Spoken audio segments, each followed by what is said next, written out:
Okay, we're going to determine whether the function is even, odd, or neither. And then we're going to talk about the symmetry, and that's going to depend on whether it's even, odd, or neither. So in order to find out if it's even, odd, or neither, we're going to plug in a negative x.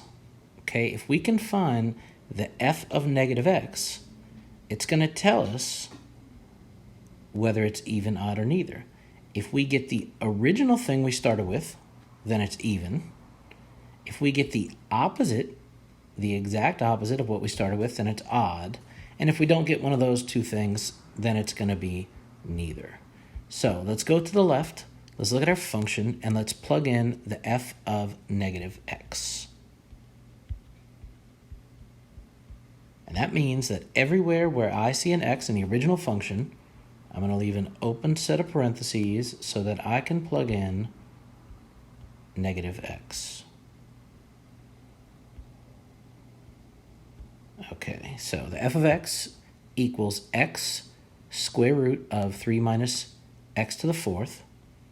And now I'm going to plug in a negative x here, make that green. Plug in a negative x here and plug in a negative x here. All right, now in the next step, the negative x comes out of the parentheses, no reason to change it. And here we're going to see 3 minus, and what is negative x to the fourth power? Okay, that would be like multiplying negative x times itself 4 times. And you're going to see a negative times a negative times a negative times a negative. It's going to be all positive. Okay, so an even number of negatives multiplied times itself is going to be positive.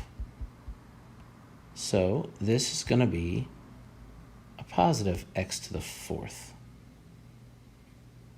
Okay, now notice this subtraction does not change. It doesn't go away.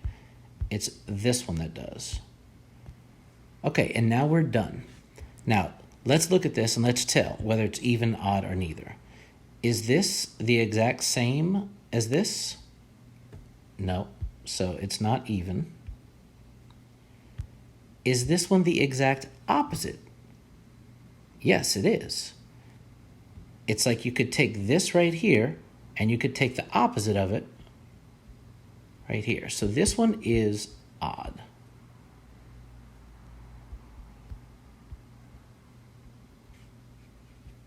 Okay, and now let's talk about the part B.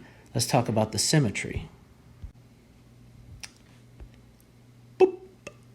All right, and now we know that odd functions are symmetric about the origin.